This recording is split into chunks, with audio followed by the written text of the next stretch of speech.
दोस्तों कुछ लोगों का सवाल ये आया था कि क्या हम लोग LCA तेजस मार्क 3 भी बनाएंगे। एक्चुअली मैंने जब ये कमेंट पढ़ा उस समय मैं भी थोड़ा सा सकते में रह गया कि मार्क 3 की अभी क्या ज़रूरत है, क्योंकि ऑलरेडी हम लोग मार्क 2 तक बना ही चुके हैं 4.5 जनरेशन तक। उसके बाद 5th जनरेशन और 6th जनरेशन के लिए एम का मार्क 1 मार्क 2 और आने वाले समय में मार्क 3 भी बनेगा ही बनेगा। तो फिर भला तेजस मार्क 3 की ज़रूरत क्या है?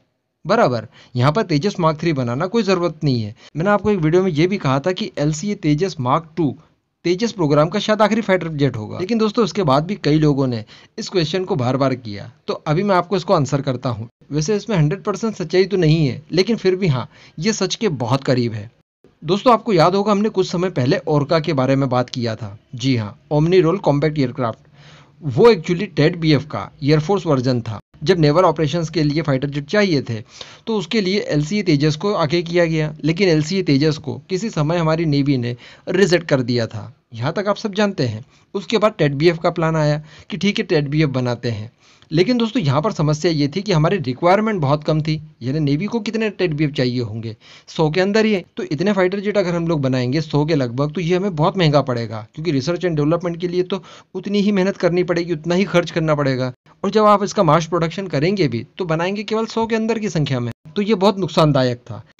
इसके बाद दोस्तों HAL और ADA ने किया ये कि एयरफोर्स के साथ कंसल्ट किया, एयरफोर्स को मनाने की कोशिश की कि क्यों नहीं आप भी टेड BF का एयरफोर्स वर्जन ले लेते। ऐसी परिस्थिति में दोस्तों होता ये कि अगर हमारी एयरफोर्स 100 की संख्या में लगभग और का खरीद लेती तो यहाँ पर टोटल संख्या लगभग 200 के आसपास हो जाती। ऐसी परिस्थिति में इसका मास प्रोडक्शन करना भी काफ़ी किफ़ायती पड़ता, प्रति फाइटर जेट कीमत कम भी हो जाती।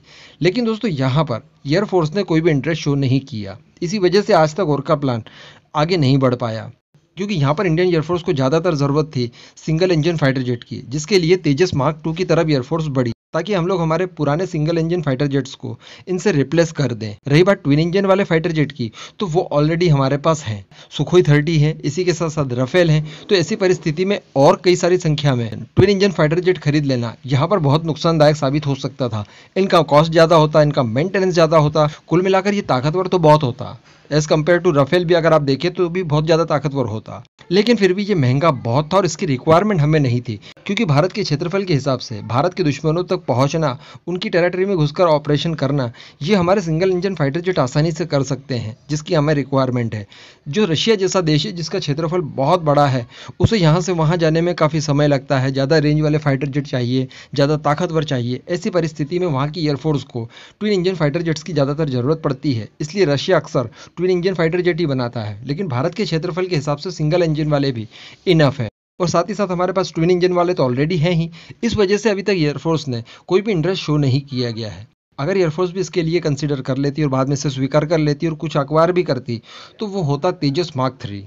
अब आप समझ गए, स्पेशली तेजस मार्क 3 जैसा कोई भी फाइटर जेट या कोई भी प्रोग्राम नहीं शुरू किया गया। लेकिन अगर ओरका आता, ओरका बन जाता, एयरफोर्स इस्तेमाल करती, तो उसे तेजस मार्क 3 कहा जा सकता था। लेकिन फिलहाल ऐसी कोई भी परिस्थितियां दिखाई नहीं दे रही है, क्योंकि हम लोग थोड़ी बहुत और संख्या में राफेल खरीदने वाले हैं। ये लगभग कन्फर्म ही हो गया है। ऐसी परिस्थिति में अगर हम लोग ओरका के लिए ऑर्डर करें, फिर वो टेड BF में बदलाव करके ओरका बनाए और फिर हमें दें, काफ़ी समय भी उसमें लग जाएगा, जब तक हमारे तेजस मार्क 2 डिलीवर्ड हो जाएंगे, और तब तक राफेल भी हमें डिलीवर्ड हो ही जाएंगे। तो हमारी सारी रिक्वायरमेंट्स यहाँ पर पूरी हो रही है।